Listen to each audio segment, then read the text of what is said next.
Thank you. I know you are loving this series. I received many comments, many texts thanking me that thank you for changing our lives. Yes. But also don't be mean. Share your friend. Tell him to click subscribe so that what you have learned, he may also learn them so that we can all move on the same line, same point, same pace. Okay, let's proceed our series. But before I proceed, I remind you to click subscribe, share your friend, so that the more that is coming, you may not miss them. Okay, fine. Let's proceed with our series. It is the truth that there is no such thing as poverty. There is only wealth. Some people remain in poverty because they are ignorant of the fact that there is wealth for them. These people can best be taught by showing them the way to affluence in your own person and practice. Others are poor because while they feel that there is a way out, they are too intellectually indolent to put forth the mental effort necessary to find that way and travel it. And for those people, the very best thing you can do is to arouse their desire by showing them the happiness that comes from being greatly rich. Others are poor because when they have some motion of science, they have become so swamped and lost in a maze of metaphysical and occult theories that they do not know which road to take. They try a mixture of many systems and fail in all.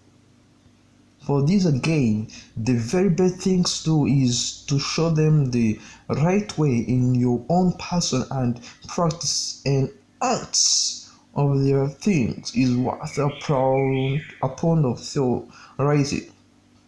The very best thing you can do for the whole world is to make the most of yourself. You can serve God and your fellow humans in no more effective way than by getting rich. That is if you get rich by the creative method and not by the competitive one. Another thing, I thought that this book gives a detail the principle of the science of getting rich. You don't need to read any other series or watch other series upon the subject. This may sound narrow and egotistical. However, there is no more scientific method of computation in math. Let's proceed with our series. I hope you're enjoying and you're inviting your friends so that they can click subscribe, share, so that we can all be on the same page. In mathematics, then by addition, subtraction, multiplication, and division, no other method is possible. There can be only one short distance between 2 points. There is only one way to think scientifically, and that is to think in the way that leads by the most direct and simplest route to the goal. No person yet formulated a briefer or less complex system than the one I'm describing here. It has been stripped of all 9 essentials. When you begin this method, lay all others aside. Put them out of your mind altogether. Watch this series every day. Keep it with your commit to memory. Do not think about other systems and other theories. If you do, you will begin to have doubts and to become uncertain and wavering in your thought. Then you bring negative thought to the formless substance. after you have made good and become rich, you may study other systems as much as you please. But until you are quite sure that you have gained what you want, do not read anything else on this subject except the authors mentioned in the preface. Only read the most optimistic comment on the world news, just those that are in harmony with your picture. Also, postpone investigation into the occult. Do not dabble in the theosophy, spiritualism, or kindred studies. It is very likely that the dead still live and are near, but if they let them alone. Mind your own business. Wherever the spirit of the dead may be, they have their own work to do and their own problem to solve. We have no right to interfere with them. We cannot help them. It is very doubtful whether they can help us or whether we have any right to trespass upon their time if they can. Let the dead and the hereafter alone.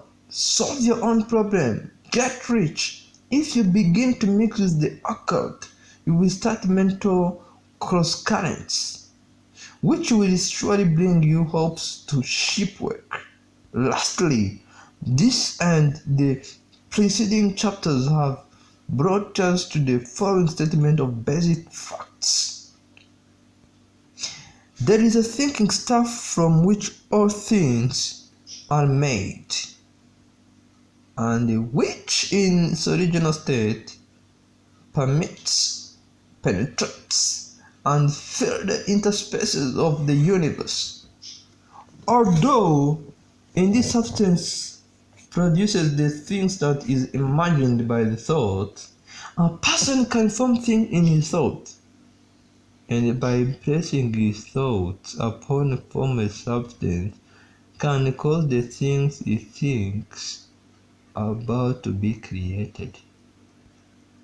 In order to do this, a person must pass from the competitive to the creative mind, and he must form a clear mental picture of the thing he wants, and he must hold this picture in his thoughts with the fixed purpose to get what he wants, and unwavering faith that he will get what he wants, closing his mind against all that may tend to shake his purpose, dim his vision, or quench his faith.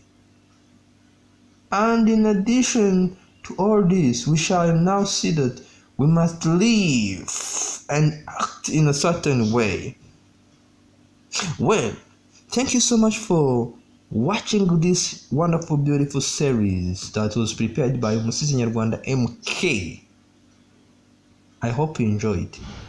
But don't forget to click subscribe, because the more is coming. And don't be mean. Try to share your friends so that you can also click subscribe, so that we can all gain and get rich as all one. Thank you. See you.